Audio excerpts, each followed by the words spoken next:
আহ, এটা কি হলো? I am so sorry madam, আমি আসলে দেখতে পাইনি, এদিক দিয়ে আসছিলাম, হঠাৎ করেই আপনি আমার সামনে চলে আসলেন। সো সরি, প্লিজ ম্যাডাম, আপনি আমাকে ক্ষমা করে দেবেন। এভাবেই নদীর কাছে ক্ষমা চাইছিল আয়ান। তখনই হঠাৎ করে পিছন থেকে অফিসার ম্যানেজার এসে তার গালে ঠাস করে বেশ কয়েকটা চড় বসিয়ে দিয়ে বলতে লাগলো, এই হারামজাদা, চোখে দেখতে পাস না? দিলি তো ম্যাডামের জামা কাপড় সব কিছু নষ্ট করে। তোদের মতো ছোট লোকের জন্যই অফিসে চাকরি দিতে চাই না। তোদের চোখ কপালে থাকে না, আর মেয়ে মানুষ দেখলেই হুঁশ থাকে না। প্লিজ ম্যানেজার সাহেব, আপনি এভাবে বলবেন না। আমি আসলে দেখতে পাইনি, আমি এদিক দিয়ে আসছিলাম, তখনই উনি আমার সামনে চলে আসেন। আমি ওনাকে খেয়াল করিনি, প্লিজ আমাকে ক্ষমা করে দেবেন। এরকম ভুল আর কখনো হবে না। এরকম বলে আর কখনো হবে না, এটা বললেই হলো। তুই নিজেকে কি ভেবেছিস? তুই আমাকে বলবি আর আমি তোকে ক্ষমা করে দিব? এক্ষুনি ম্যাডামের পায়ে ধরে ক্ষমা চাবি। আচ্ছা ম্যানেজার সাহেব, ঠিক আছে, কোনো সমস্যা নেই, আমি এক্ষুনি ম্যাডামকে পা ধরে ক্ষমা চাইব। কিন্তু তারপরও আপনি প্লিজ আমাকে ক্ষমা করে দিন। এই বলে আয়ান নদীর দিকে এগিয়ে যাচ্ছিল। তখনই নদী আয়ানকে থামিয়ে দিয়ে ঠাস করে ম্যানেজারের গালে দুইটা চড় বসিয়ে দিয়ে বলতে লাগে, চারটা ওকে নয়, আপনাকে চটা ওকে নয়, আপনাকে দেওয়া উচিত। কারণ আমার বাবা টাকা দিয়ে অফিসে স্টাফ রেখেছে নাকি গরু ছাগল রেখেছে, আমি তো সেটাই বুঝতে পারছি না। আজ যদি আমি অফিসে না আসতাম তাহলে তো এগুলো আমার চোখেই পড়তো না। মাত্র 2 মাস আমি দেশের বাইরে, আর এর মধ্যেই অফিসের এই অবস্থা করে ফেলেছে আমার বাবা। আমি তো এটা ভাবতেই পারছি না। সরি ম্যাডাম, আপনি প্লিজ কিছু মনে করবেন না। এই সব ছোটো লোকের বাচ্চাদেরকে আর অফিসে কোনো চাকরি দেওয়া হবে না। ওকে অফিস থেকে বের করে দেওয়া হবে। আপনি প্লিজ একটু শান্ত হন। এই অফিস থেকে যদি কেউ বের হয়ে যায় সেটা হলেন আপনি। কারণ আমি আজকের মধ্যে আপনাকে অফিস থেকে বের করে দেওয়ার ব্যবস্থা করছি। আপনি কোনো মানুষ নন, আস্ত একটা অমানুষের বাচ্চা।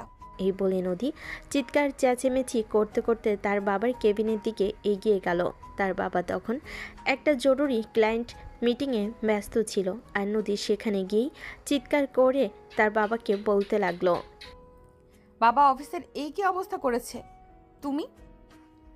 আমি মাত্র 2 মাস দেশের বাইরে, এর মধ্যে তুমি অফিসটাকে আস্ত একটা গরুর গোয়াল বানিয়ে ফেলেছো।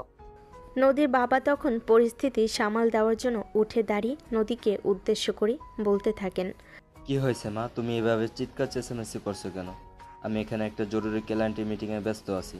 তুমি প্লিজ একটু শান্ত হয়ে বসো, আমি মিটিং শেষ করে তারপরে তোমার সঙ্গে কথা বলছি। তোমার ক্লায়েন্ট মিটিং মাই ফুট। তুমি এক্ষুনি মিটিং বন্ধ করো। আমি এক্ষুনি তোমার সঙ্গে কথা বলবো, মানে এক্ষুনি তোমার সঙ্গে কথা বলবো আমি। 2 সেকেন্ড দেরি করব না। নদীর বাবা খুব ভালো করেই বুঝতে পারেন নদী প্রচণ্ড পরিমাণে ক্ষেপে গেছে, তাই তিনি তখনই ক্লায়েন্টের মিটিং ক্যান্সেল করেন এবং নদীকে উদ্দেশ্য করে বলতে লাগলেন, আচ্ছা ঠিক আছে, কোনো সমস্যা নেই, তুমি বলো কি বলবে। অফিসের এই অবস্থা কেন? অফিসে নতুন কর্মচারী নিয়োগ করা হয়েছে, সেটা আমাকে জানানো হলো না কেন? আর এইসব কি কর্মচারী রেখেছো তুমি? আসলে মা, তুমি পড়াশোনার কাজে দেশের বাইরে গিয়েছো, আমি চাইছিলাম না ওই সময় তোমাকে কোনো কিছু জানাতে। অফিসে একটু সমস্যা হয়েছিল, তাই আমি স্টাফ চেঞ্জ করতে বাধ্য হয়েছি। এখন যেহেতু তুমি এসে গেছো, তুমি তোমার পছন্দ মতো স্টাফ সিলেক্ট করতে পারো, আর তারপর নতুন কাউকে নিয়োগ করতে পারো। সেটা তো আমি করবই। আমি সবার প্রথমে তোমার ম্যানেজারকে চাকরি থেকে বহিষ্কার করতে চাই।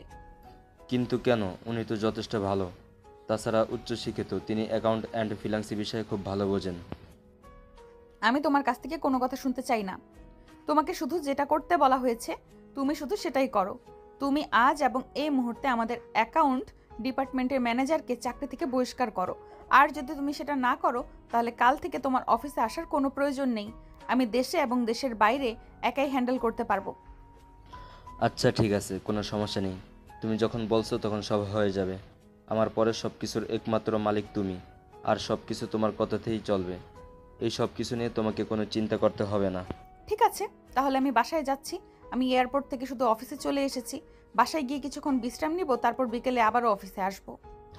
আচ্ছা মামনি, ঠিক আছে, কোনো সমস্যা নেই, তুমি যেটা ভালো মনে করো সেটাই হবে।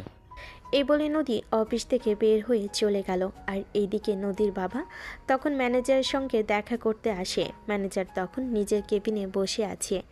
ম্যানেজার উঠে দাঁড়িয়ে ওনাকে ভিতরে আসতে বলেন। স্যার প্লিজ, ওখানে আমার কোনো দোষ ছিল না। ম্যাডাম ওদিক দিয়ে আসছিলেন, তখনই ওই পিয়নের বাচ্চা ম্যাডামের গায়ে চা ফেলে দিল। তাই তো আমি ওকে চড় মেরেছিলাম, কিন্তু ম্যাডাম এ ব্যাপারে রেগে যাবে সেটা আমি বুঝতে পারিনি। প্লিজ স্যার, আমাকে ক্ষমা করে দিন। আরে তুমি শান্ত হও, আমি ব্যাপারটা বুঝতে পেরেছি। কিন্তু তোমাকে একটা ব্যাপার খুব দুঃখের জানাতে হচ্ছে। তোমাকে আজকেই অফিস থেকে চাকরি ছেড়ে চলে যেতে হবে, কারণ আমার মেয়ে চায় না তুমি ওই অফিসে চাকরি করো। আর আমি আমার মেয়ের বিরুদ্ধে গিয়ে কখনোই কোনো কিছু করতে পারি না, আর কোনো কিছু করার সাহস পর্যন্ত নেই। স্যার এসব আপনি কি বলছেন?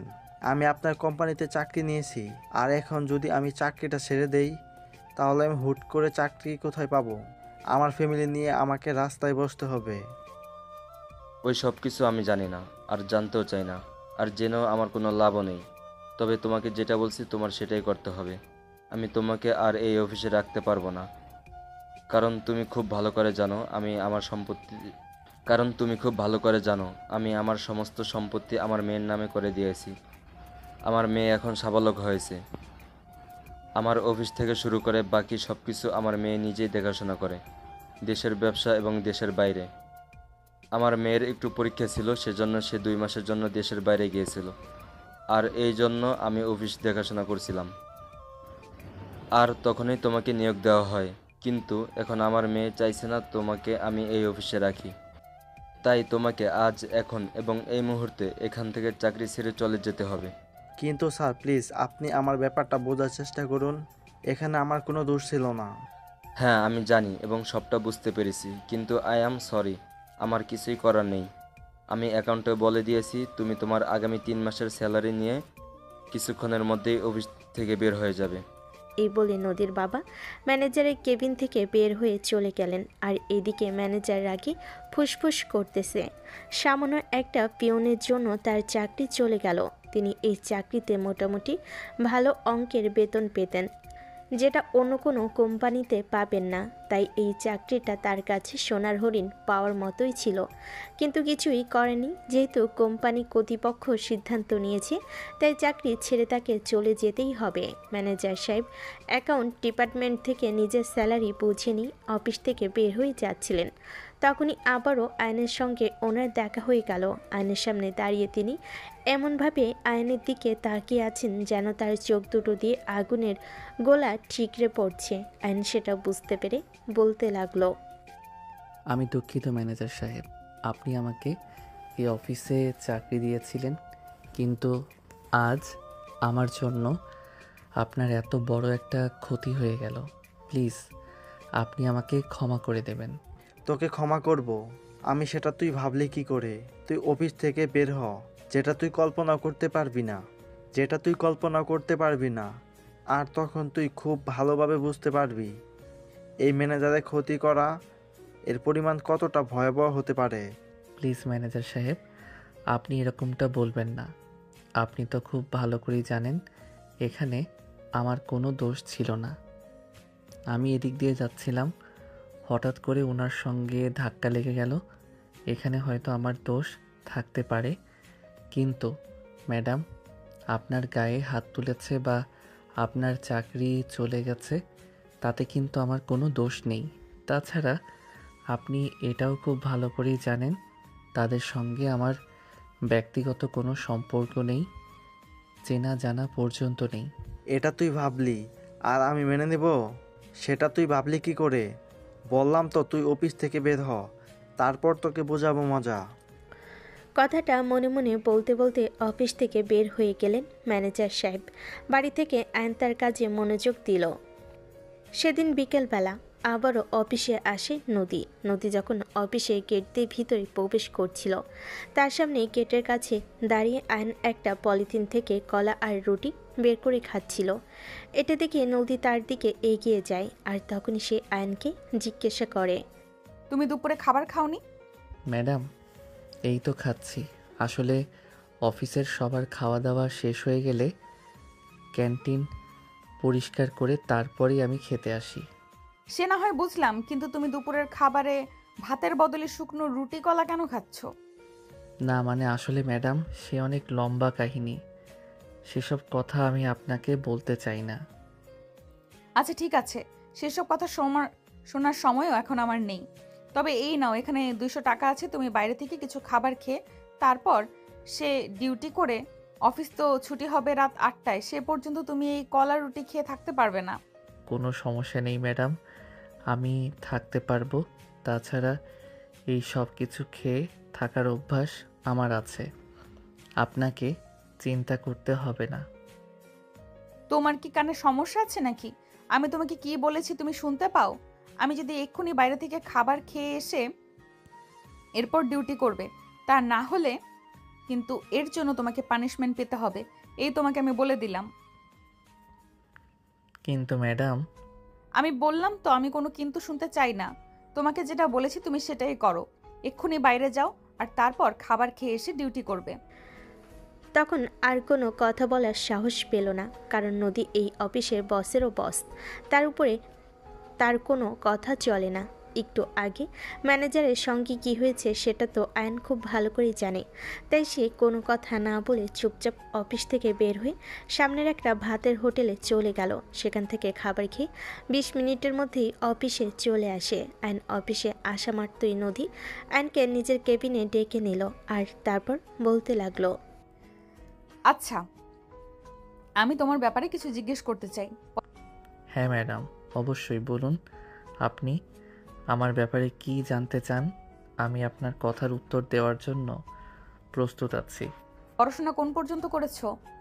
ম্যাডাম, আসলে আমি পড়াশোনা এখনও শেষ করিনি।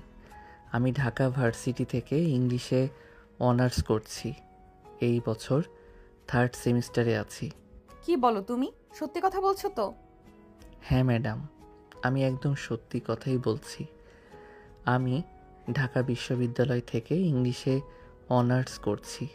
তাহলে তো তুমি আরো ভালো কোনো পোস্টে চাকরি করতে পারো। তাহলে তুমি পিয়নের চাকরি কেন করছো?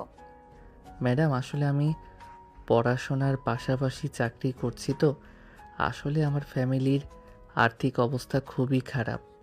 আমার ফ্যামিলির এই মুহূর্তে আমার পড়াশোনার খরচ জানাতে পারছে না, আর এ থেকে আমিও পড়াশোনাটা ছাড়তে চাই না।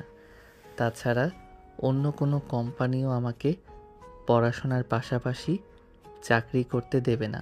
তাছাড়া এখান থেকে যা বেতন পাচ্ছি আলহামদুলিল্লাহ আমার চলে যায়।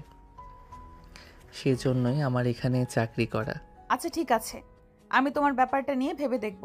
আমি চাই তুমি আমাদের কোম্পানিতেই বড় কোনো পোস্টে চাকরি করো, কারণ তোমার যোগ্যতা, তোমার কোয়ালিফিকেশন আরো ভালো কিছু ডিজার্ভ করে। হ্যাঁ ম্যাডাম, সেটা আমি জানি, কিন্তু আমার কিছুই করার নেই। কারণ আমার বাবার না তো কোনো বড়লোক নেতার সঙ্গে পরিচয় আছে, আর না তো আমার ফ্যামিলির আর্থিক অবস্থা ভালো আছে। সেসব কিছু নিয়ে তোমাকে কোনো চিন্তা করতে হবে না। আমি তোমার এই ব্যাপারটা ভেবে দেখব। তুমি আমার উপর একটু ভরসা রাখতে পারো। আশা করছি আমি তোমার জন্য ভালো কিছু করতে পারবো। আপনাকে অসংখ্য ধন্যবাদ ম্যাডাম, আমাকে এভাবে প্রত্যাশা দেওয়ার জন্য। তখনই আয়ন নদীর ক্যান্টিন থেকে বের হয়ে চলে গেল। আর এইদিকে নদী কিছুক্ষণ পরই তার বাবার কেবিনে গেল, আর তখনই সে তার বাবাকে বলতে লাগলো, বাবা, আমাদের কোম্পানিতে যে ছেলেটা পিয়নের চাকরি করছে, নাম মেবি আয়ান হবে। ছেলেটার যোগ্যতা, কোয়ালিফিকেশন, মেধা খুবই ভালো। আমরা তো চাইলে এই ছেলেটাকে আমাদের কোম্পানির ভালো কোনো পোস্টে হায়ার করতে পারি। হ্যাঁ, সেটা তো করতেই পারি, কিন্তু ছেলেটা প্রতিদিন অফিস করতে পারে না, মাঝে মধ্যে অফিস থেকে ছুটি নেয়। তার ক্লাস তাকে, আর সেজন্যই তাকে বড় কোনো পোস্টে হায়ার করতে সাহস পাচ্ছিলাম না। কারণ যদি হুট করে চাকরি ছেড়ে চলে যায়, তখন আমাদের কোম্পানির বিশাল বড় অঙ্কের একটা লস হয়ে যাবে। না বাবা, সেরকমটা হবে না, কারণ আমি কখনো মানুষ চিনতে ভুল করি না। যারা বিপদে পড়ে কোনো একটা কাজ করে, সেই কাজ ছেড়ে তারা সহজে চলে যায় না।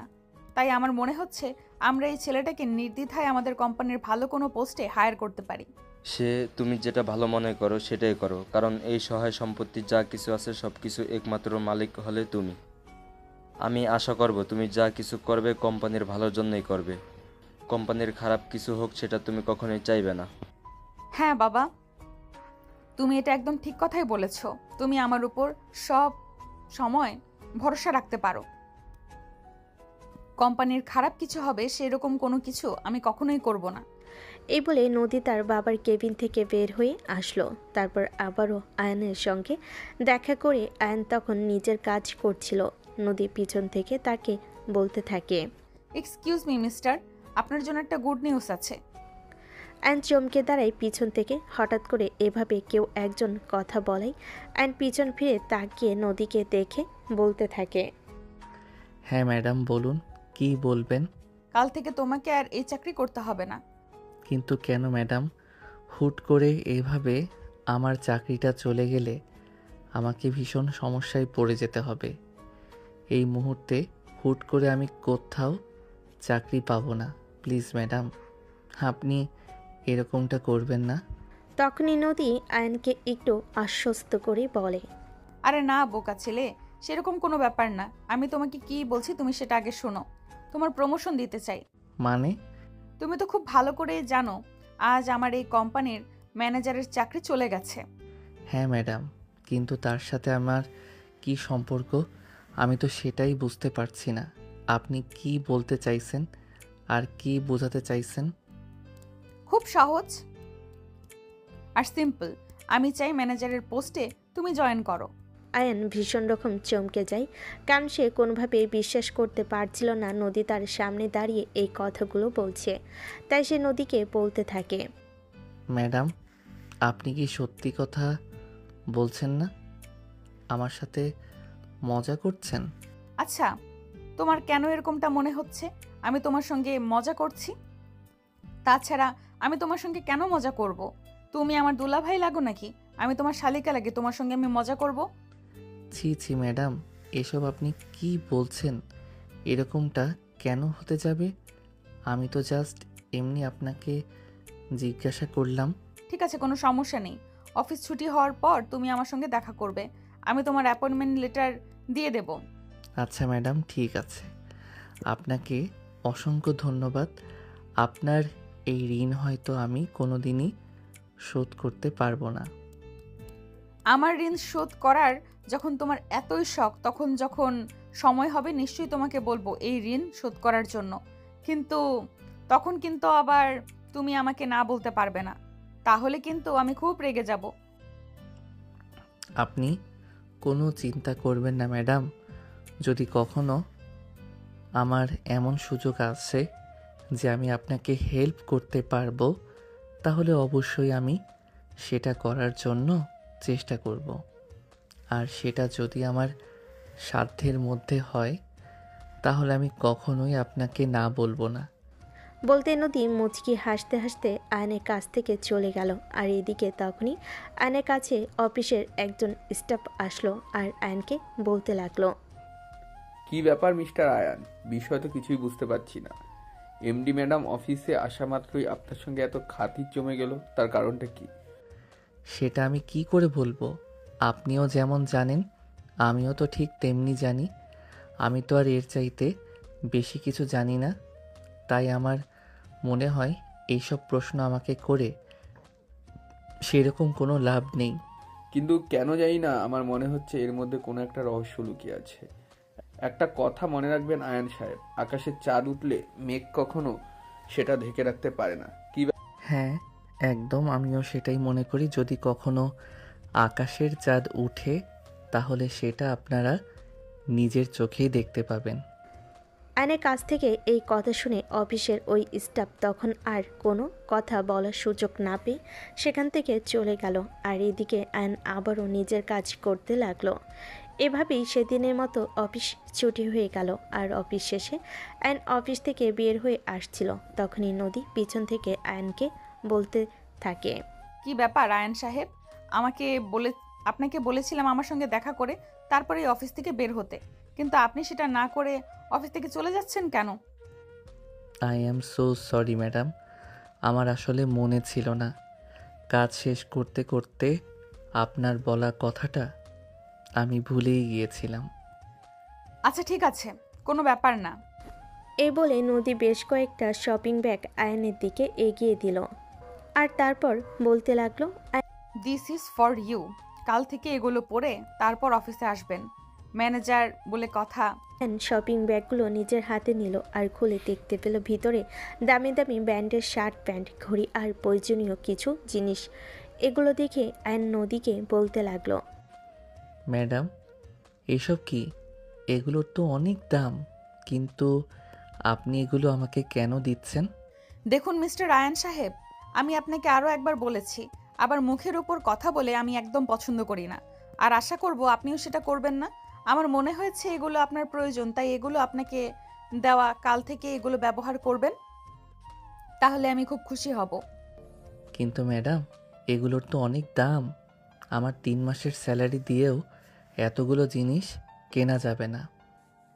সে আমি খুব ভালো করেই জানি, কিন্তু এই জিনিসগুলো আমি আপনাকে টাকার বিনিময়ে দেইনি। এগুলো আমি আপনাকে ফ্রিতে গিফট করেছি, আর আমি আশা করব এগুলো আপনি ব্যবহার করবেন।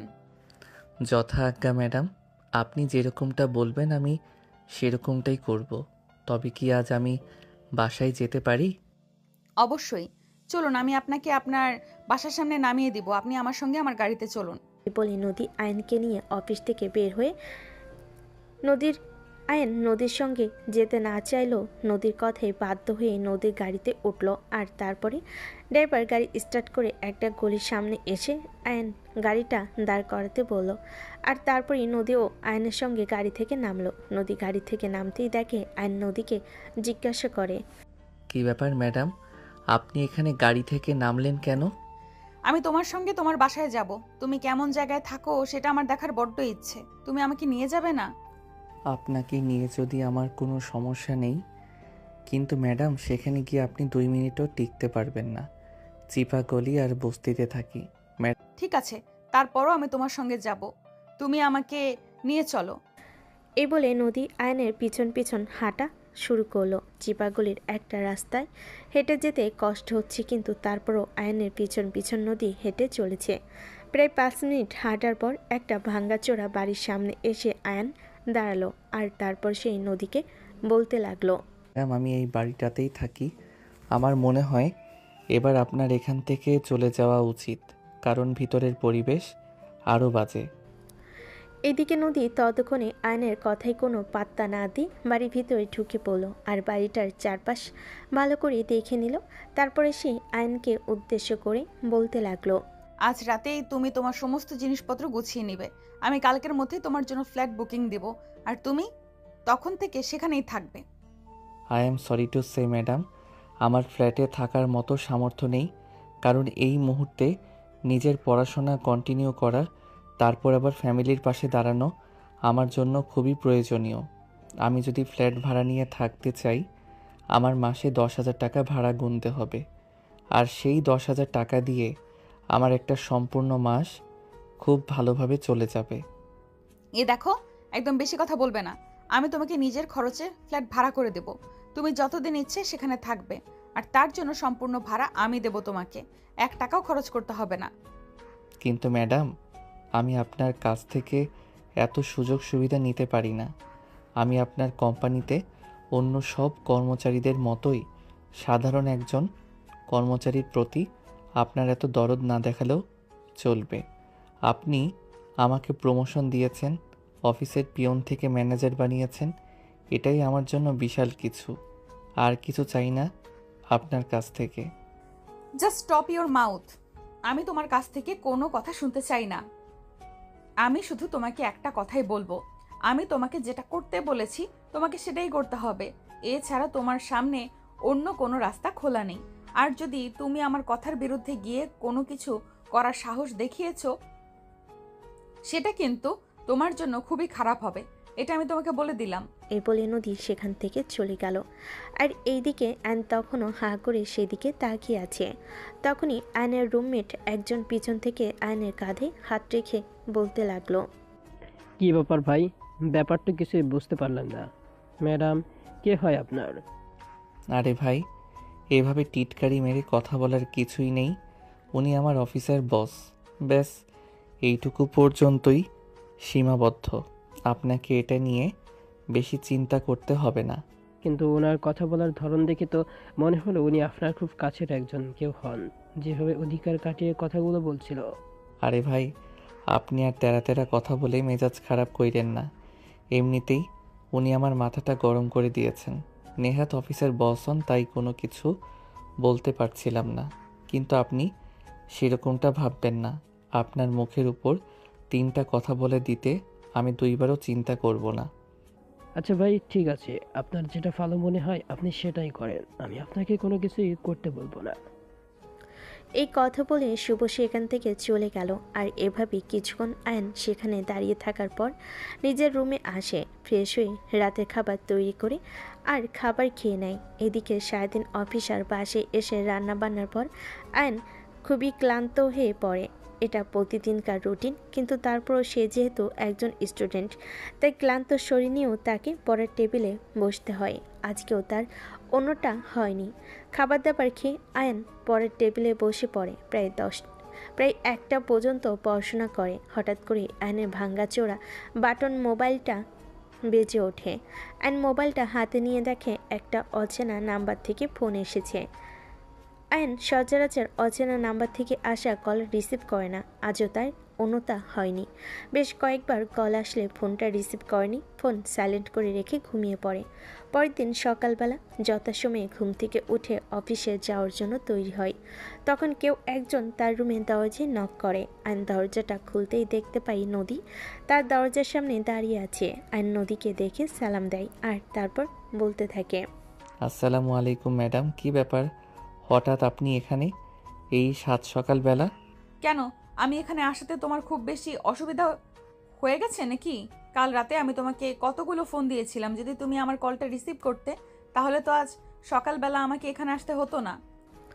তখনই আয়ন মাথায় হাত দিয়ে বলতে থাকে, এই I am so sorry madam, আমি আসলে বুঝতে পারিনি যে গতকাল কলটা আপনি দিয়েছিলেন। আপনি দিয়েছিলেন জানলে আমি কলটা রিসিভ করতাম। আসলে আমি সচরাচর অচেনা নাম্বারের কল রিসিভ করি না, তাই আপনার কলটা রিসিভ করিনি। আমি ভেবেছিলাম হয়তো অপরিচিত কেউ আর রং নাম্বারে কল করেছে, তাই। তুমি মানুষ নাকি অন্য কিছু, আমি তো সেটাই বুঝতে পারলাম না। একজন মানুষ এতগুলো কল দিলে নিশ্চয়ই কোনো প্রয়োজনে কল দিয়েছে। কোনো মানুষ অপরিচিত কাউকে নিশ্চয়ই এতগুলো কল দিবে না। I am so sorry madam. আপনি যদি আমাকে এটা বলে দিবেন আপনি আমাকে কল দিবেন, তাহলে অবশ্যই আমি কলটা রিসিভ করতাম। নেক্সট টাইম আর কখনো এমন হবে না। আচ্ছা ঠিক আছে, বাদ দাও সেসব কথা। তোমাকে আমি যা বলেছিলাম তা করেছো তো?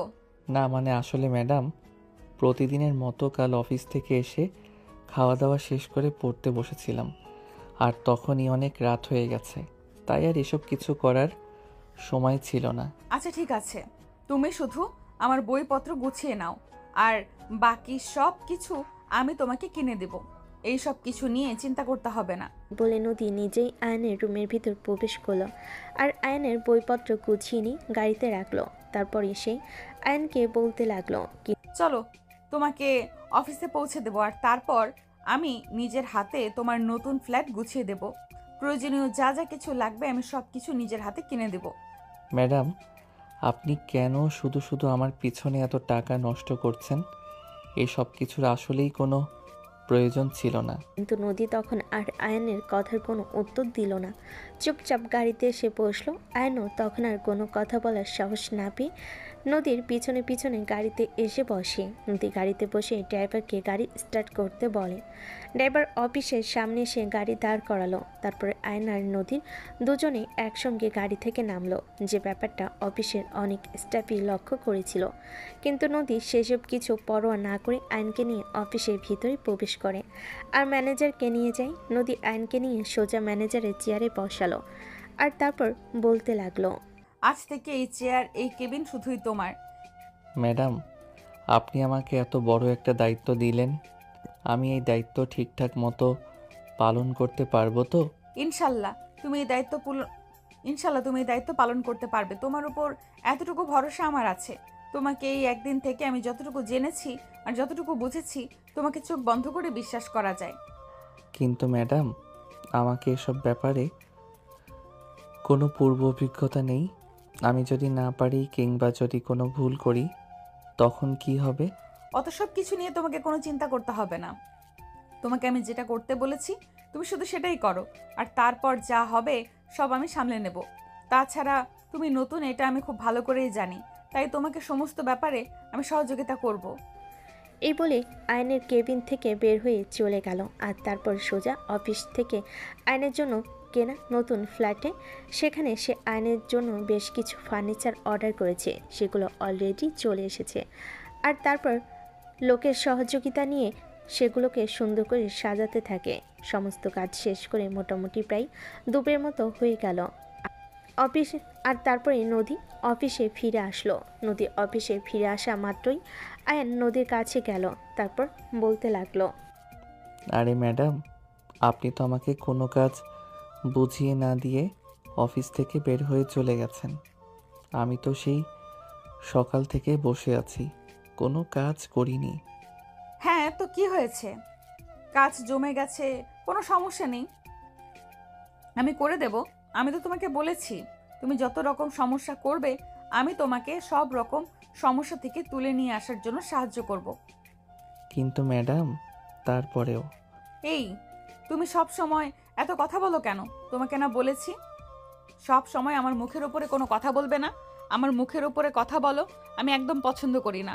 কেন, তুমি কি এটা কানে শুনতে পাও না নাকি? আচ্ছা ঠিক আছে madam, I am so sorry. আপনি প্লিজ আমাকে আমার কাজগুলো বুঝিয়ে দিন। নদী তখন আর কোনো কথা না বলে চুপচাপ আয়নকে তার কাজ বুঝিয়ে দিল। আর তারপরে সে নিজেই কেবিনে চলে গেল। এদিকে কিছুক্ষণ পরেই অফিসে বেশ কিছু স্টাফ মিলে আয়নের কেবিনে আসে। আর সবাই মিলে আয়নকে বলতে থাকে, ব্যাপার মিস্টার? তো আমার কিছুই বুঝতে পারছি না। কি ব্যাপার মিস্টার? আমরা তো কিছুই বুঝতে পারছি না। প্রথমে আপনার জন্য ম্যানেজারের চাকরি চলে গেল, আর তারপর আবার ম্যানেজার জায়গায় আপনি এসে বসলেন। আসল ব্যাপারটা আমার কাছে গোলমেলে লাগছে। এখানে গোলমেলে লাগার কোনো ব্যাপার নেই। যেটা হয়েছে শুনুন, আমি বলছি। ম্যানেজার সাহেবকে নতুন ম্যাডামের পছন্দ নয়, তাই ওনাকে বের করে দিয়েছেন। আর ওনার মনে হয়েছে আমি এই কাজটার জন্য উপযুক্ত, তাই উনি আমাকে এই কাজটা দিয়েছেন। এতে যদি আপনাদের পার্সোনালি কোনো প্রবলেম থাকে তাহলে ম্যাডামের সঙ্গে কথা বলতে পারেন। পাগল হয়েছেন নাকি? আপনারে যে ম্যাডামের সঙ্গে এসব কথা বলতে যায়, আমার যে ম্যাডামের সঙ্গে এসব ব্যাপার নিয়ে কথা বলতে যাই, আমাদেরকে ঠিক ওই মুহূর্তে ওই অফিসার থেকে চাকরি ছেড়ে চলে যেতে হবে। এটা আমার খুব ভালো করেই জানি। তাই আমরা নিজেদের জন্য কোনো রিস্ক নিতে চাই না। সেটা আপনাদের ব্যক্তিগত ব্যাপার, তবে আমাকে এসব ব্যাপারে কোনো প্রশ্ন করে বিরক্ত না করলেই খুশি হব। তখন আর তারা কোনো কথা বলার সাহস পেল না। চুপচাপ কেবিন থেকে বের হয়ে চলে গেল। তবে তাতেই নিজেদের মধ্যে কানাঘুষা চলতে লাগলো। আচ্ছা ব্যাপারটা কি বলতো, এই ছেলেটার মধ্যে ম্যাডাম কি এমন দেখেছে ওর জন্য ম্যানেজারের চাকরি চলে গেল, আর তারপর ওই ছেলেটাকে ম্যানেজারের পোস্টে বসিয়ে দিল, একদম পিয়ন থেকে ম্যানেজার বানিয়ে দিল।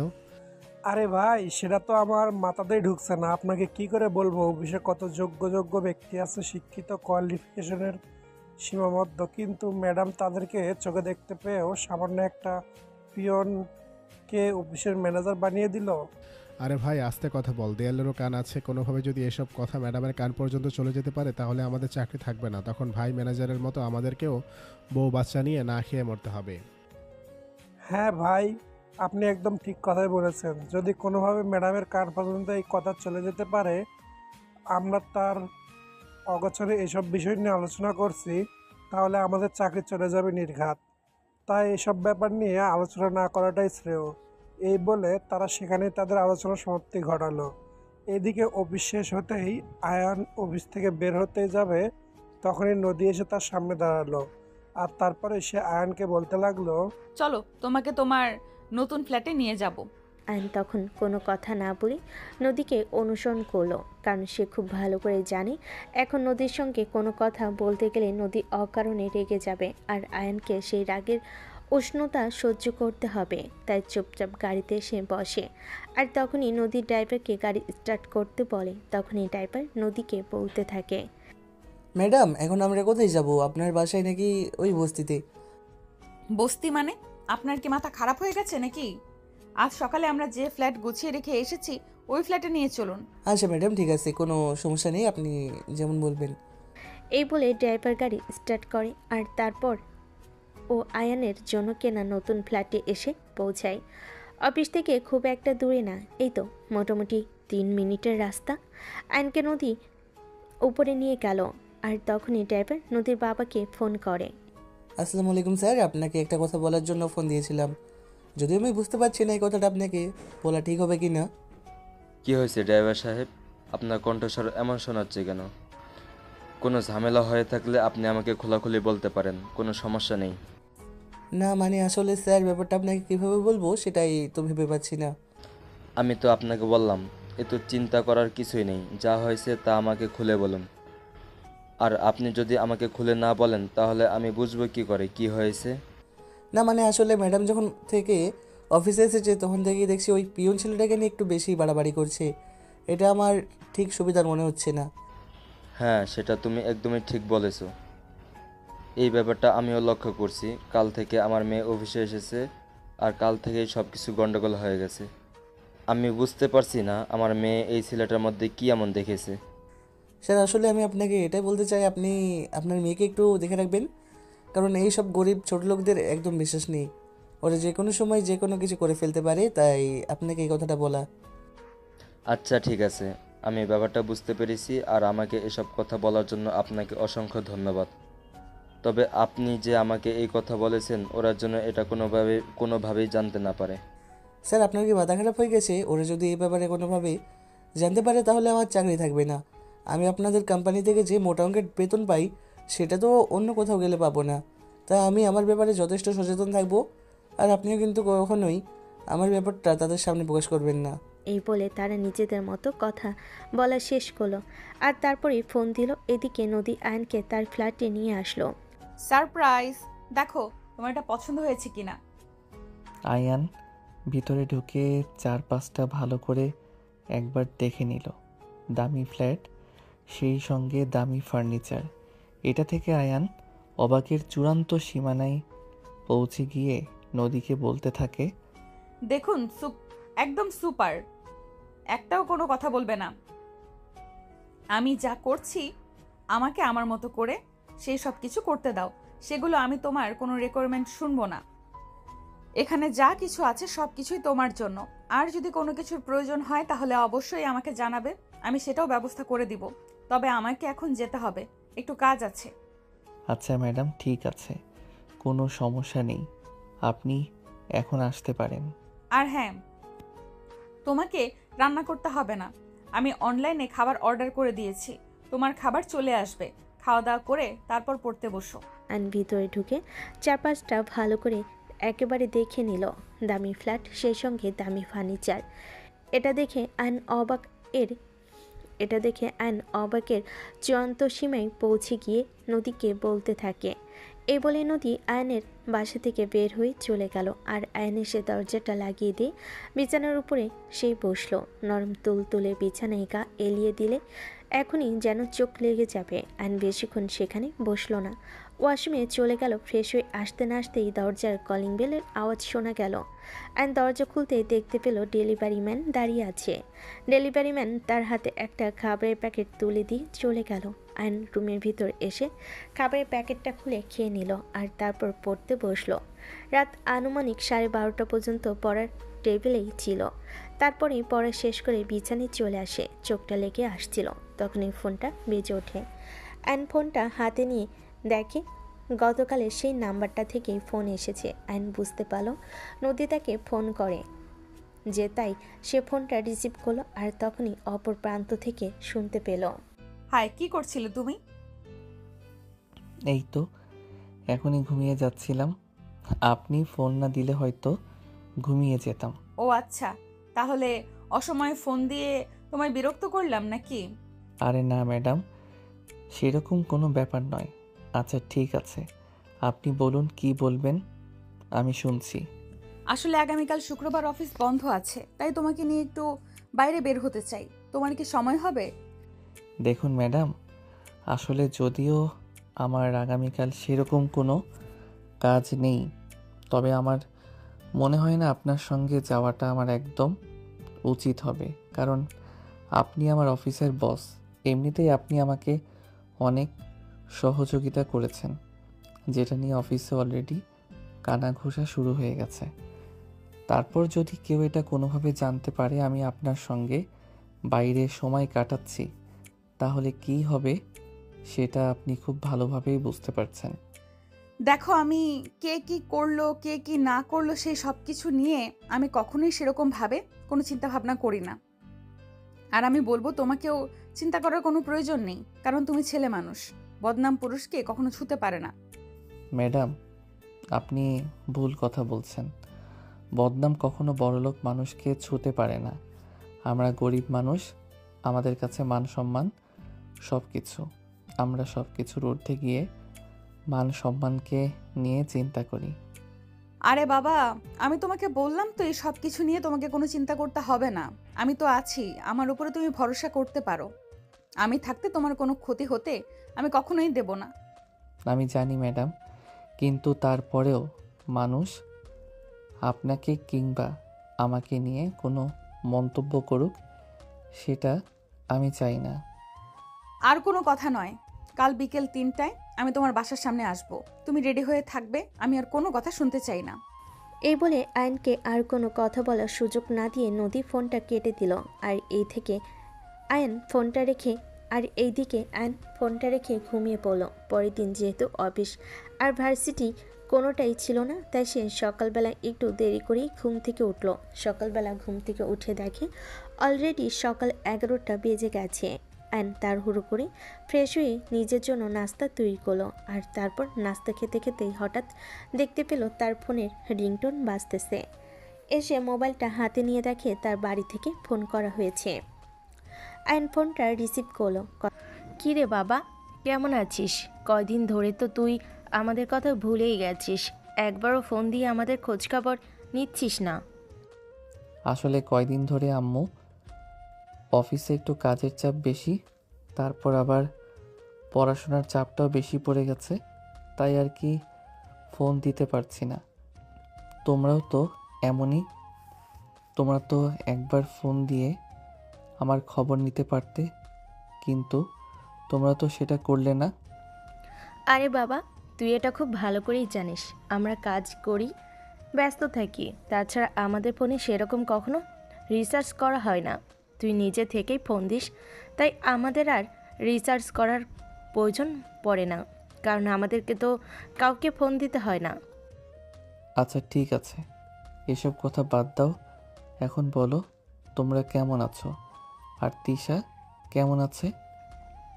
এই তো আছি, আলহামদুলিল্লাহ, আল্লাহর রহমতে ভালোই আছি। তোকে একটা কথা বলার জন্য ফোন দিলাম। তিশার জন্য বিয়ের সম্বন্ধ এসেছে। কি বলো আম্মু এসব? তিশা সবেমাত্র ইন্টার সেকেন্ড ইয়ারে পড়াশোনা করছে, এখনই দিয়ে দেওয়ার কোনো প্রয়োজন নেই। পড়াশোনাটা আগে শেষ করুক, তারপর না হয় বিয়ে শাদী নিয়ে চিন্তা করা যাবে। বাবা, এভাবে বলতে হয় না। তিশা মেয়ে মানুষ, তাছাড়া এটাই মেয়েদের বিয়ের উপযুক্ত বয়স। ভালো সম্বন্ধ বারবার আসে না। কিন্তু আম্মু তিশার এখনও অনেক ছোট, তাই আমার মনে হয় না ওকে এই মুহূর্তে বিয়ে দেওয়াটা ঠিক হবে। তুই কোনো চিন্তা করিস না বাবা, সব কিছু ঠিক হয়ে যাবে। তোকে যেটা বলার জন্য ফোন দিয়েছিলাম। হ্যাঁ আম্মু বলো, কি বলবে? আর আব্বু কোথায়? আব্বুর শরীর কেমন আছে?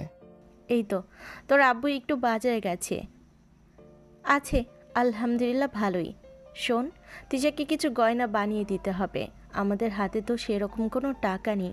তুই কি আমাদের কিছু টাকা পয়সা দিয়ে সাহায্য করতে পারবি? কথাটা শোনা মাত্রই আয়নের মাথায় যেন আকাশ ভেঙে পড়ল।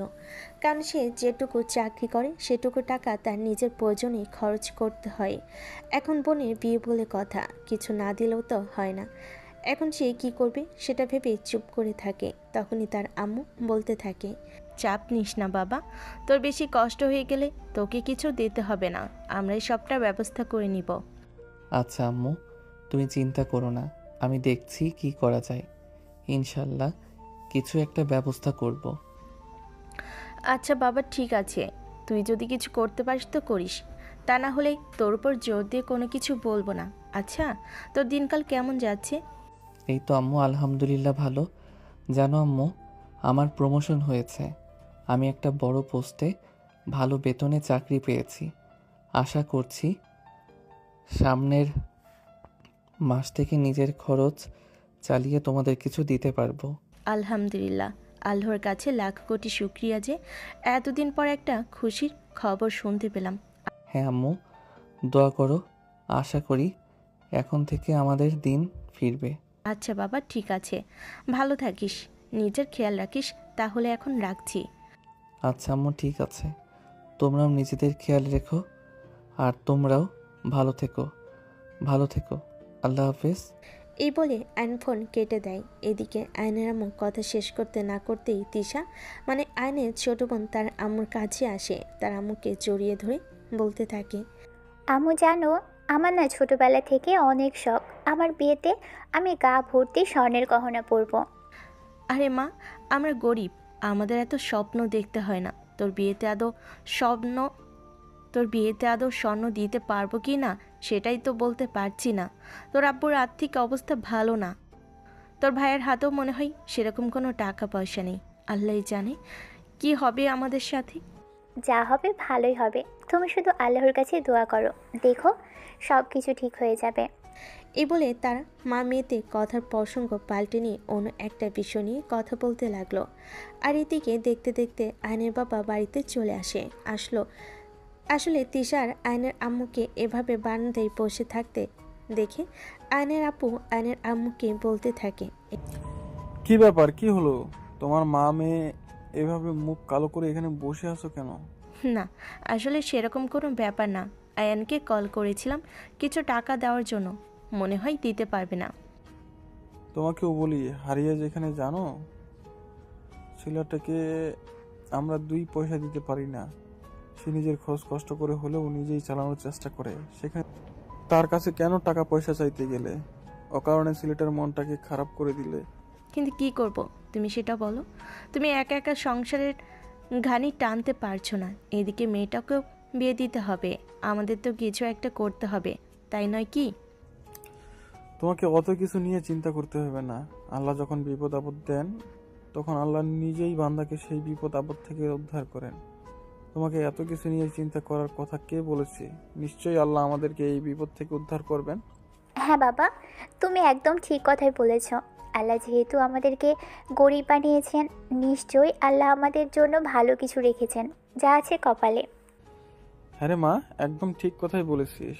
তবে তোকে একটা কথা বলি, দেখ মা, আমরা গরিব মানুষ, আমাদের তোকে সাজিয়ে গুছিয়ে ধুমধাম করে বিয়ে দেওয়ার মতো সামর্থ্য হবে না ঠিক, কিন্তু আমাদের যতটুকু সামর্থ্য ততটুকু দিয়ে তোর শ্বশুরবাড়ির মানুষকে সন্তুষ্ট রাখার চেষ্টা করব।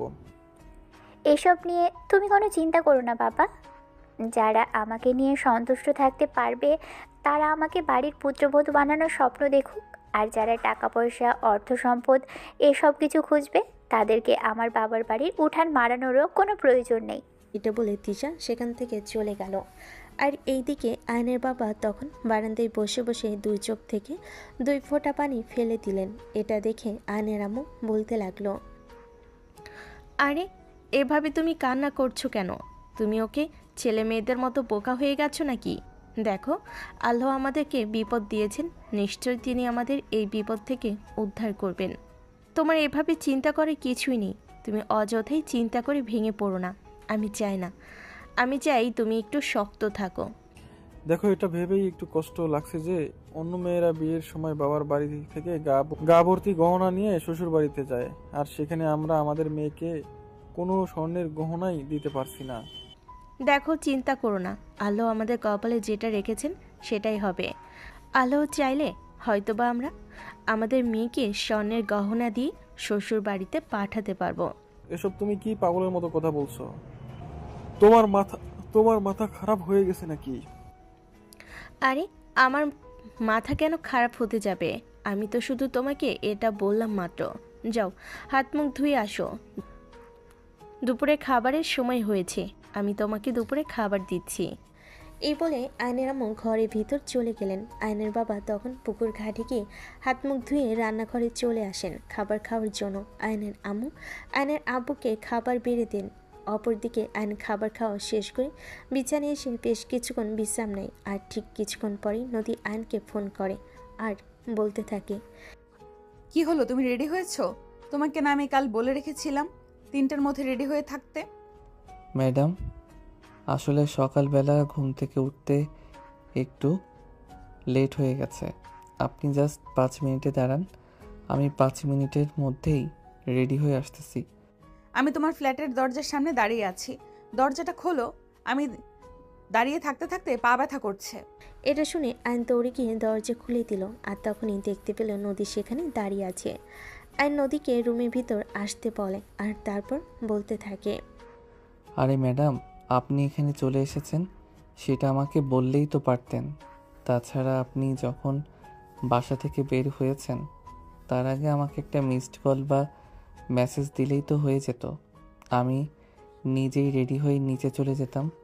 আপনি কেন সিঁড়ি বেয়ে আসতে গেলেন? তোমাকে দেখতে ইচ্ছে করছিল, তোমার রুমটা দেখতে ইচ্ছে করছিল, তাই চলে এসেছি। এখন যাও, তাড়াতাড়ি রেডি হয়ে নাও, আমি তোমাকে নিয়ে একটু বাইরে বের হব। এই বলে নদী আয়নের রুমের ভিতর এসে বিছানায় বসল। আয়ন আর কোনো কথা না বলে আলমারি থেকে শার্ট প্যান্ট বের করে ওয়াশরুমে ঢুকে গেল। 2-3 মিনিট পরেই কাপড় চেঞ্জ করে রুমে আসে। তখনই নদী ড্রেসিং টেবিলের উপর থেকে চিরুনিটা নিয়ে আয়নের চুলগুলো ঠিক করে দিতে লাগলো। আয়ন হাঁ করে নদীর দিকে তাকিয়ে আছে। এটা দেখে নদী আয়নকে বলতে লাগলো, কি ব্যাপার, তুমি আমার দিকে এভাবে হা করে তাকিয়ে আছো কেন? মনে হচ্ছে জীবনে এই প্রথমবার আমাকে দেখছো। না মানে আসলে ম্যাডাম, আপনি যেটা করছেন আমার মনে হয় সেটা একদম ঠিক হচ্ছে না। আপনি চিরুনিটা আমার কাছে দিন, আমার চুল আমি নিজেই ঠিক করে নিতে পারবো। দেখো, তোমাকে আমি আগেও বলেছি আর এখনো বলছি, এত কথা বলা আমার একদম ভালো লাগে না। আমি যখন যেটা করতে চাই তখন সেটাই আমাকে করতে দিবে, আর তা না হলে কিন্তু এর পরিণাম খুবই খারাপ হবে। আয়ন তখন আর কোনো কথা বলার সাহস পেল না। নদী আয়নের চুল ঠিক করে দিল, আর তারপর ড্রেসিং টেবিলের ডর থেকে পারফিউম নিয়ে আয়নের গায়ে লাগিয়ে দিতে লাগলো। তখনই আয়ন নদীকে বলতে লাগলো, আরে ম্যাডাম, এসব কিন্তু একটু বেশি বাড়াবাড়ি হয়ে যাচ্ছে। তখনই নদী নিজের ডান হাত দিয়ে আয়নের মুখটা বন্ধ করে দিয়ে বলতে লাগলো, একদম চুপ করে এখানে দাঁড়িয়ে থাকো, আমি যা করছি তা আমাকে করতে দাও। আয়ন তখন আর কোনো কথাই বলে না। নদী আয়নকে পারফিউম লাগিয়ে দেওয়ার পর হাতে ঘড়ি আর চোখে সানগ্লাস পরিয়ে দেয়, আর তারপরে আয়নের হাত ধরে নিয়ে নিচে চলে আসে। গাড়িতে বসে নদী ড্রাইভারকে বলতে লাগলো, ড্রাইভার আঙ্কেল, আমাদেরকে রমনায় নিয়ে চলুন। ড্রাইভার তখন কোনো কথা না বলেই গাড়ি চালাতে শুরু করলো। রমনা পার্কে গেটের সামনে এনে দাঁড় করালো।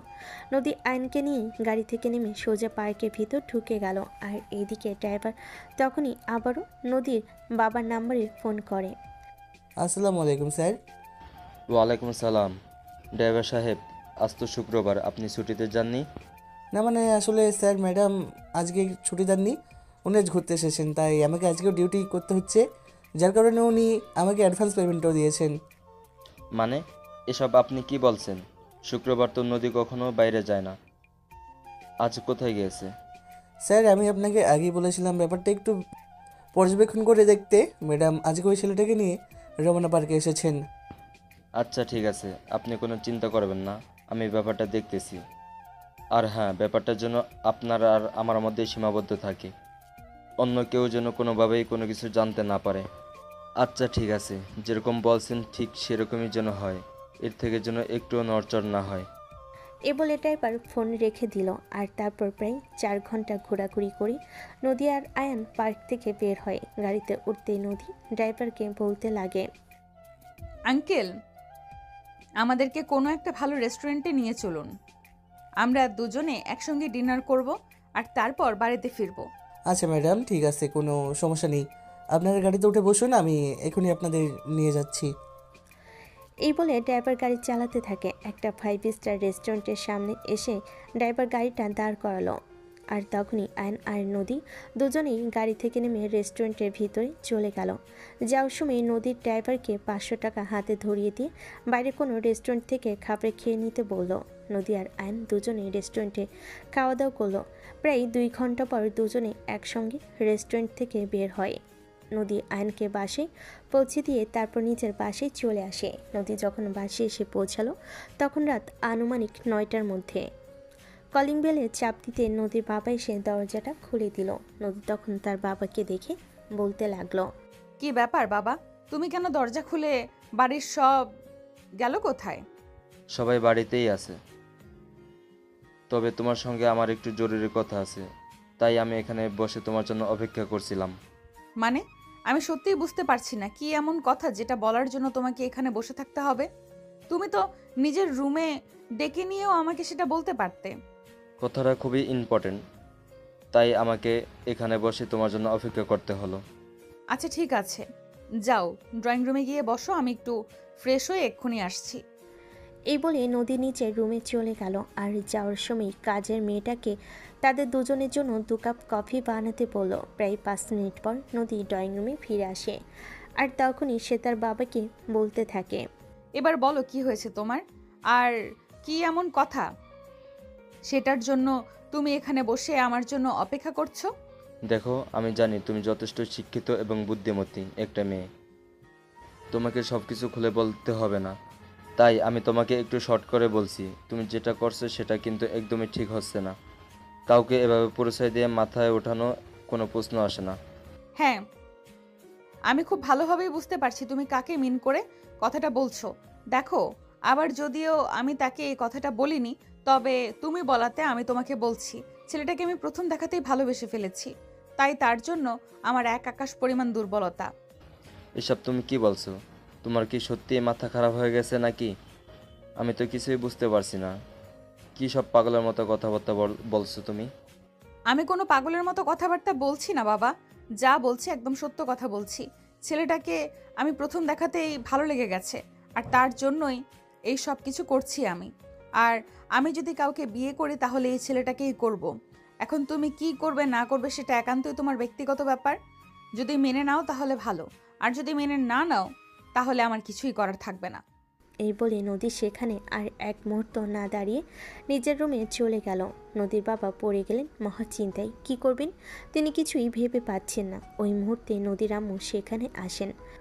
নদীর বাবাকে এমন চিন্তিত অবস্থায় বসে থাকতে দেখে তিনি নদীর বাবাকে বললেন, কি ব্যাপার, কি হয়েছে? তোমাকে এমন চিন্তিত দেখাচ্ছে কেন? তুমি কি কোনো কিছু নিয়ে ডিপ্রেসড আছো নাকি? কি হয়নি সেটাই তুমি আমাকে জিজ্ঞাসা করো। আমি ভাবতে পারছি না আমি কি করব, আর এই মুহূর্তে কোনটা আমার করা উচিত। সত্যি তুমি কি বলতে চাইছো আমি কিছুই বুঝতে পারছি না। একটু কেয়ারলি খুলে বলো, তাহলে আমার বুঝতে সুবিধা হবে। কি বলবো, আমি তো নিজেই সেটা ভেবে পাচ্ছি না। তোমার মেয়ে অবশেষে কিনা সামান্য 2 টাকার ছেলের প্রেমে পড়লো। আমি তো এটা ভাবতে পারছি না যে কিনা দেশ বিদেশ সবখানে ঘুরে বেড়ায়, চাইলে কোনো ব্রিটিশ সিটিজেন ছেলের সঙ্গে বিয়ে করতে পারে। সে কিনা সামান্য একটা গরিব ঘরের ছেলেকে পছন্দ করছে, কিনা আমাদের কোম্পানিতে পিয়নের চাকরি করত। মানে এসব তুমি কি বলছো? আমি কিছু বুঝতেই পারছি না। মেয়ের মাথা খারাপ হয়ে গেছে নাকি তোমার মাথা খারাপ হয়ে গেছে? আমার মাথা খারাপ হয়নি, আমার মাথা সম্পূর্ণ ঠিক আছে। তোমার মেয়ের মাথা খারাপ হয়ে গেছে, তাই তো তোমার মেয়ে এসব পাগলের মতো কর্মকাণ্ড করছে। আচ্ছা ঠিক আছে, কোনো সমস্যা নেই। তুমি এসব বিষয় নিয়ে কোনো চিন্তা করো না। আমি নিজের মেয়ের সঙ্গে কথা বলবো, দেখি ব্যাপারটাকে কিভাবে সমাধান করা যায়। হ্যাঁ, তুমি সেটাই করো, কারণ তোমার মেয়ে এই সম্পর্কের মধ্যে নিজেকে জড়িয়ে রাখলেও আমি কোনোদিন এই সম্পর্ক মেনে নেব না।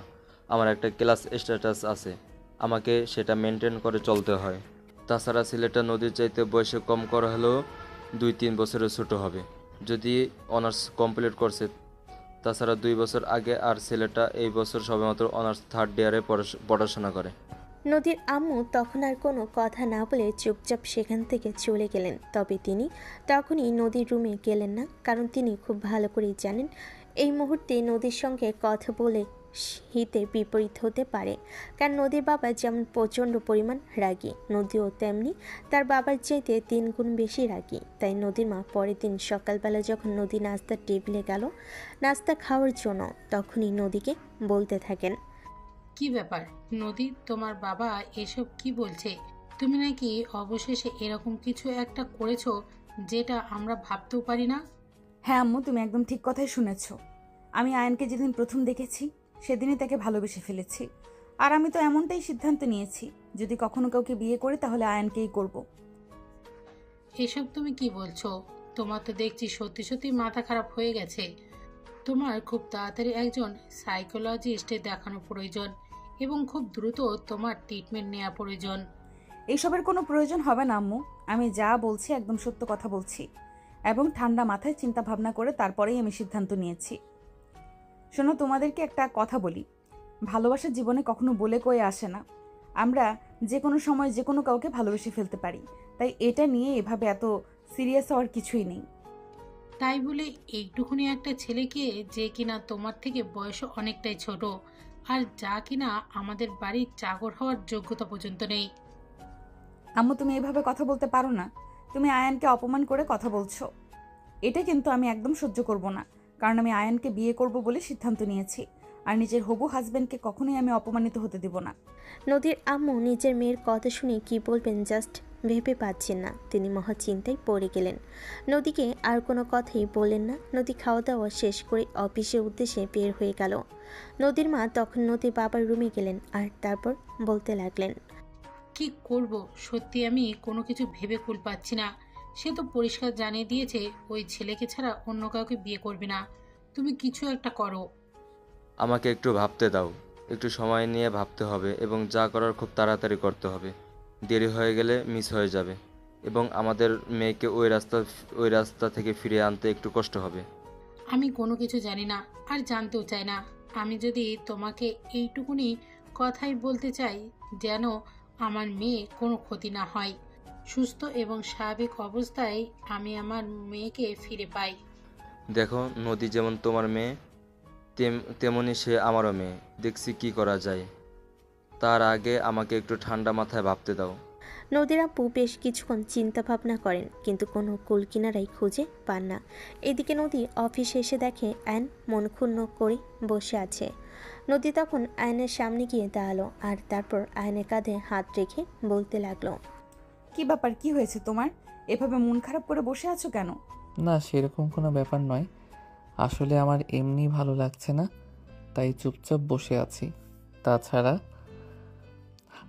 হাতে সেরকম কোনো কাজ নেই, এই জন্যই এভাবে চুপচাপ বসে থাকা। কিন্তু তোমার চেহারা দেখে সেরকমটা মনে হচ্ছে না। আমার মনে হয় তুমি কোনো একটা বিষয় নিয়ে চিন্তায় আছো। প্লিজ আমাকে খুলে বলো, তোমার কি হয়েছে? বললাম তো সেরকম কোনো ব্যাপার না, আমার কিছুই হয়নি, আমি একদম ঠিক আছি। দেখো, আমার কাছে একদম মিথ্যা কথা বলার চেষ্টা করবে না। আমি মানুষের চেহারা দেখেই বুঝতে পারি তার কি হয়েছে, তাই আমার কাছে কোনো কিছু না লুকিয়ে বলো কি হয়েছে। এই বলে নদী আয়নকে বিভিন্ন রকম প্রেশার দিতে লাগলো, যাতে আয়ন তার কি হয়েছে সেটা নদীকে খুলে বলে। তখন আয়ন ও তার উপায়ন্তর না পেয়ে নদীর চাপে পড়ে বাধ্য হয়ে সব কিছু খুলে বলতে। সব কিছু শুনে নদী আয়নকে বলে, আমি সত্যিই তোমাকে কোনোদিনও মানুষ বানাতে পারবো না। আমি তো বললাম তোমার সব রকম বিপদ আপদে আমি আছি তোমার পাশে, কিন্তু তারপরও তুমি এত বড় একটা ঝামেলায় পড়ে কেন সেটা আমাকে বললে না? আমি এমনিতেই আমার জন্য এত কিছু করেছেন, তারপর আমি আপনাকে আর কিভাবে প্রেশার দেই বলেন তো? এখানে প্রেশার দেওয়ার কি আছে? আমি তো সেটাই বুঝতে পারছি না। তুমি আমার খুব কাছের একজন মানুষ। তুমি যখন সমস্যায় পড়লে তুমি আমাকে বলবে।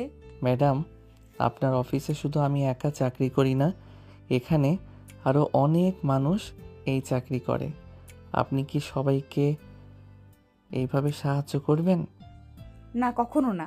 তাছাড়া আমি সবাইকে কেন সাহায্য করতে যাব? সবাইকে আমার খুব কাছের মানুষ নাকি? তুমি আমার কাছের মানুষ, তাই তোমাকে সাহায্য করা যেতেই পারে। কিন্তু ম্যাডাম। কোনো কিন্তু নয়। তুমি আজ অফিস শেষ করে আমার সঙ্গে শপিং মলে যাবে। তোমার বোনের জন্য গহনা আর শাড়ি সবকিছুই আমি কিনে দেব। এই বলে নদী আয়নের কেবিন থেকে বের হয়ে চলে গেল। সেদিন একটু তাড়াতাড়ি অফিস থেকে বের হলো দুজনে। তারপর শপিং মলে গিয়ে সারা মল ঘুরে ঘুরে তারপর নদী আয়নের বোনের জন্য নিজের পছন্দ মতো শাড়ি আর গহনা কিনে দিল। সেই সঙ্গে ফ্যামিলির সবার জন্য কেনাকাটা করে দিল। আর তারপর সেই সঙ্গে আয়নকে এক সপ্তাহে ছুটি দিয়ে দিল গ্রামের বাড়ি থেকে ঘুরে আসার জন্য। শুধু এতটুকুতেই সীমাবদ্ধ থাকলো না নদী আয়নকে নির্দিষ্ট অঙ্কের একটা টাকাও দিল বিয়েতে খরচ করার জন্য।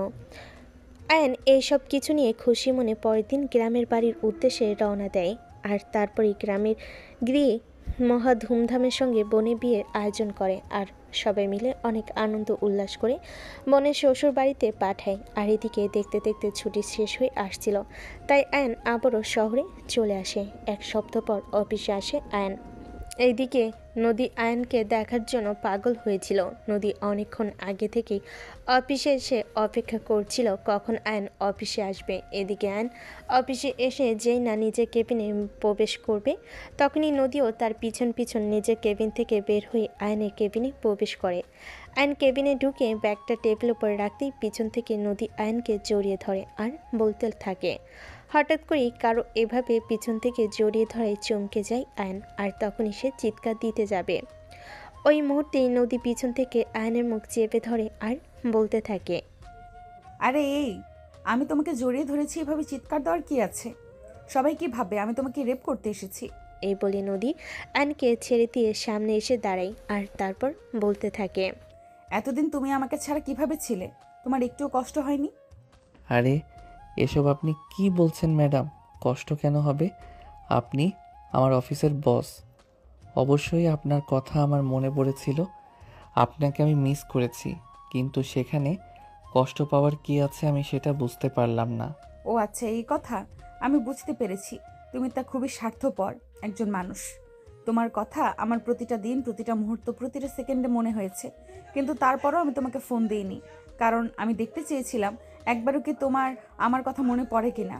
কিন্তু সব শেষে দেখতে পেলাম আমার বিশ্বাস সেরে গেছে। তুমি একবারের জন্য আমাকে ফোন দাওনি। আচ্ছা ম্যাডাম, ঠিক আছে, সব কিছুর জন্য আমি সরি। এই যে কান ধরে ক্ষমা চাইছি, এবার আপনি নিজেকে চলে যান আর আমি একটু রেস্ট নেই, তারপর আপনার কেবিনে আসব কাজ বুঝে নেওয়ার জন্য। কিন্তু আজ তোমাকে কোনো কাজ করতে হবে না। আমি সিদ্ধান্ত নিয়েছি তোমাকে ছাড়া আমি থাকতে পারবো না। তাই আজ তোমাকে নিয়ে আমি একটু পরে কাজে অফিসে যাব, তোমাকে পার্মানেন্টলি আমার করে নেওয়ার জন্য। মানে এসব আপনি কি বলছেন ম্যাডাম? আপনার কি সত্যি মাথা খারাপ হয়ে গেছে নাকি? আমি তো কিছুই বুঝতে পারছি না। তোমাকে অত বুঝে কোনো কাজ নেই। শোনো, আমি যেদিন তোমাকে প্রথম দেখেছিলাম সেদিনই তোমাকে ভালোবেসে ফেলেছিলাম, আর এইসব যা কিছু করছি সব তোমাকে ভালোবেসে করছি। তবে এখন এই মুহূর্তে আমার মনে হচ্ছে তোমাকে ছাড়া আমি এক মুহূর্তও থাকতে পারবো না। তাই আমি তোমাকে কাগজে কলমে নিজের করে নিতে চাই। নদীর এমন কথা শুনে মাথায় আকাশ ভেঙে পড়ে আয়নের। আয়ন তখন নদীকে উদ্দেশ্য করে বলতে থাকে, ম্যাডাম, সত্যি আপনার মাথা খারাপ হয়ে গেছে। আপনার খুব তাড়াতাড়ি একজন সাইকোলজিস্ট দেখানো উচিত। আমি স্যারের সঙ্গে কথা বলবো এবং আপনাকে যাতে দ্রুত চিকিৎসা নেওয়ার ব্যবস্থা করেন সে ব্যাপারেও কথা বলবো। এই দেখো, একদম আমাকে আবার অ্যাসেসমেন্ট করার চেষ্টা করবে না। আমি সম্পূর্ণ সুস্থ আছি, আমাকে নিয়ে তোমার কোনো চিন্তা করতে হবে না, এবং যা বলছি একদম সত্য কথাই বলছি। আমি তোমাকে ভালোবেসেছি এবং তোমাকে আজ এবং এই মুহূর্তেই বিয়ে করব। ম্যাডাম, আর কোনো ম্যাডাম নই, আমি তোমার হবু বউ। আমাকে বউ বলে ডাকো। আরে ম্যাডাম, আপনি আমার অফিসের বস, তার উপর আবার আমার সিনিয়র। আপনার সঙ্গে এটা কখনোই সম্ভব না। তাছাড়া কোথায় আপনি আর কোথায় আমি? মাটির পৃথিবীতে শুয়ে আকাশের চাঁদ ধরার মতো স্পর্ধা আমি দেখাতে চাই না। আচ্ছা ঠিক আছে, কোনো সমস্যা নেই, তোমাকে কোনো স্পর্ধা দেখাতে হবে না। ওই চাঁদ নিজের থেকেই মাটির পৃথিবীতে নেমে এসেছে, এবং সে মাটির পৃথিবীতে তোমার সঙ্গে ওই ভাঙা কুঁড়ে ঘরেই থাকতে চায়। তাতে যদি তোমার কোনো আপত্তি থাকে তাতেও আমার কিছু যায় আসে না, কারণ আমি নদী সিদ্ধান্ত নিয়েছি, এবং সেটা হয়নি এরকমটা আজ পর্যন্ত কোনো কাজ হয়নি। আমি যখন সিদ্ধান্ত নিয়েছি তোমাকে বিয়ে করব, এবং তোমাকে বিয়ে না করা পর্যন্ত আমি শান্তি পাবো না। তুমি নিজেকে মানসিকভাবে প্রস্তুত করো। আমরা আধা ঘন্টা পরেই অফিস থেকে বের হয়ে যাব, কারণ কাজে অফিস খুলবে সকাল 10টায়। এই বলে নদী আয়নের কেবিন থেকে বের হয়ে চলে গেল। এদিকে আয়নের মাথা বারবার চক্কর দিয়ে চলছে। সে কি করবে কিছুই বুঝতে পারছে না। হঠাৎই মনে পড়ল নদীর বাবার সঙ্গে এই ব্যাপারটা শেয়ার করলে নিশ্চয়ই তিনি কোনো সমাধান দিতে পারবেন। তাই তখনই আয়ন নদীর বাবার নাম্বারে ফোন দিল আর সব কিছু খুলে বলল। কিন্তু কথা শেষ হওয়ার আগেই নদী সেখানে পৌঁছে যায়, আর আয়ন নদীর বাবার সঙ্গে কথা বলছিল এটা নদী বুঝে যায়। তখনই আয়নের হাত থেকে মোবাইলটা কেড়ে নিয়ে ফ্লোরে ছুঁড়ে ফেলে দিল, আর তারপর আয়নের হাত ধরে টানতে টানতে অফিস থেকে নিয়ে বের হয়ে গেল। আজ আর সঙ্গে ড্রাইভারকে নিল না। নদী নিজেই গাড়ি ড্রাইভ করতে লাগলো। একদম কাজী অফিসের সামনে এনে গাড়ি দাঁড় করালো। আর তারপরে আইন গাড়ি থেকে বের হতে না চাইলেও নদী আইনকে জোর করে টেনে হিঁচড়ে গাড়ি থেকে বের করে কাজী অফিসে প্রবেশ করে। আর তারপরেই কাজীকে উদ্দেশ্য করে বলতে থাকে, কি ব্যাপার, আপনাকে যা করতে বলা হয়েছিল সব ঠিকঠাক করেছেন তো? হ্যাঁ মা, তুমি ঠিক যেভাবে বলেছিলে আমি সেইভাবেই সব কিছু তৈরি করে রেখেছি। এখন শুধু তোমাদের দুইজনের সাইন করা আর কবুল বলা বাকি। ঠিক আছে, আপনি যদি ব্যাপারটা দিন, আমি সাইন করে ওকে দিয়ে সাইন করিয়ে নিচ্ছি। এই বলে নদী কাজী সাহেবের কাছ থেকে রেজিস্ট্রি পেপারটা চেয়ে নিল। আর তারপরে নিজে সাইন করে আইনকে সাইন করতে বলো। আইন নদীর দিকে হাঁ করে তাকিয়ে আছে, কিছু একটা বলার চেষ্টা করছে, কিন্তু নদী তাকে সেই সুযোগ না দিয়েই বলতে লাগলো, একদম চুপ, কোনো কথা বলবে না। যেটা করতে বলা হয়েছে সেটাই করো। চুপচাপ কাবির নামায় সাইন করে কবুল বলে আমায় উদ্ধার করো। তখনই পাশ থেকে কাজী সাহেব আইনকে উদ্দেশ্য করে বলতে থাকে, আপনি যদি এই বিয়েতে রাজি থাকেন তাহলে কবুল বলুন। কাজী সাহেব, আমি এই বিয়ে করতে চাই না। আমি সত্যি বলছি, তোর মাথা ফাটিয়ে দিব। আমার মেজাজ গরম করিস না। এতক্ষণ আর এতদিন ধরে তোর সঙ্গে ভালো ব্যবহার করেছি বলে তার মানে এই নয় যে আমি সব সময় তোর সঙ্গে ভালো ব্যবহার করব। মা প্লিজ, তুমি তোমার মাথা ঠান্ডা করো, আমি ওর সঙ্গে কথা বলছি। বাবা, বলে দাও কবুল। এটা তোমার জন্য ভালো হবে আর আমার জন্যও। আচ্ছা ঠিক আছে, কবুল কবুল কবুল। এই হারামজাদা, এটা কোন ধরনের কবুল বলা? আর তুই কবুল বললি নাকি মুখস্থ ছড়া আবৃত্তি করলি? যাই হোক মা, যেভাবেই হোক কবুল তো বলেছে, এবার তুমি কবুল বলে দাও, তাহলেই হয়ে যাবে। কবুল। আলহামদুলিল্লাহ, এবার তোমাদের বিয়ের কাজ সম্পূর্ণ হলো। এখন থেকে তোমরা স্বামী স্ত্রী। এখন থেকে তোমরা একই ছাদের নিচে থাকতে পারো।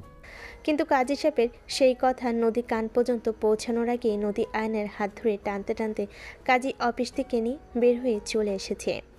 কাজী অফিস থেকে বের হতে দেখতে পেল তার বাবা গাড়ি আর লোকজন নিয়ে কাজী অফিসের সামনে দাঁড়িয়ে আছে। নদী তার বাবাকে দেখে বলতে লাগলো, এই বাবা, তুমি ঠিক জায়গাতেই এসেছিলে, কিন্তু ভুল সময়ে এসেছো। আমাদের বিয়েটা হয়ে গেছে, তুমি এসে আর কোনো লাভ হলো না। হায় আল্লাহ, এটা আমার কত বড় সর্বনাশ হয়ে গেল। বারে, তুই আমার মেয়ে হয়ে ওইটা বুঝতে পারলি না? আমার বোঝার কোনো প্রয়োজন নেই।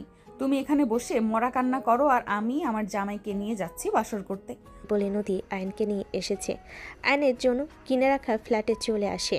বাসাটা আগে থেকে সুন্দর করে সাজানো গোছানো ছিল, একদম বাসর করার জন্য প্রস্তুত। সারা রুম পরিপাটি করে কাঁচা ফুল দিয়ে সাজানো। ফুলের গন্ধে চারপাশটা মোমো করছে। নদী আইনকে নিয়ে রুমের ভিতর প্রবেশ করে, দরজাটা আটকে দিল। আইন তখন বলতে লাগলো, কি ব্যাপার, আপনি রুমে ঢোকার সঙ্গে সঙ্গে দরজাটা বন্ধ করে দিলেন কেন? বিয়ে করার জামের কাছ থেকে আপনি ডাকটা শুনে প্রচণ্ড পরিমাণে ক্ষেপে যায় নদী। আর ঠাস করে আইনের গালে একটা চর বসিয়ে দিয়ে বলতে থাকে, ওই হারামজাদা, আর একবার যদি আমাকে আপনি বলে রেখেছিস, তোর জিভ কেটে গলায় ঝুলিয়ে দেব। আমি তোর বউ নাকি? বললাম না আমাকে তুই বউ বলে ডাকবি, আদর করে সিনিয়র বউ বলে ডাকবি। বুঝতে পেরেছিস? মনে থাকবে তো? হ্যাঁ, খুব করে মনে থাকবে ম্যাডাম। সরি, আমার সিনিয়র বউ। মনে থাকলেই হলো, তা না হলে কিন্তু তোর কপালে খারাপ আছে, এই বলে দিলাম। বলে নদী আইনকে ধাক্কা দিয়ে বিছানার উপর ফেলে দিল। আর আইনকে কোনো কথার বলার সুযোগ না দিয়েই তার ঠোঁট দুটো নিজের দখলে নিয়ে ইচ্ছে মতো চুমু খেতে লাগলো। এদিকে আইন নিজেকে চানোর জন্য প্রাণপণ চেষ্টা করছিল, কিন্তু নদীর সাথে কোনোভাবেই পেরে উঠছিল না। নদী তাকে নিয়ে সুখের রাজার সুপ্ত সাগরে ডুব দিতে চাইছে। আরে ভিউয়ার্স, আপনারা এখনই কি করছেন? আপনাদের দেখি লজ্জা শরমের বালাই বলতে কিচ্ছু নেই। লোকের বাসর দেখতে হয় না। চলুন আমরা এখান থেকে বিদায় নিই। আবারও না হয় দেখা করব নতুন কোনো ভালোবাসার গল্পে। সে পর্যন্ত সবাই অপেক্ষায় থাকুন। ভালো থাকুন, সুস্থ থাকুন। আল্লাহ হাফেজ।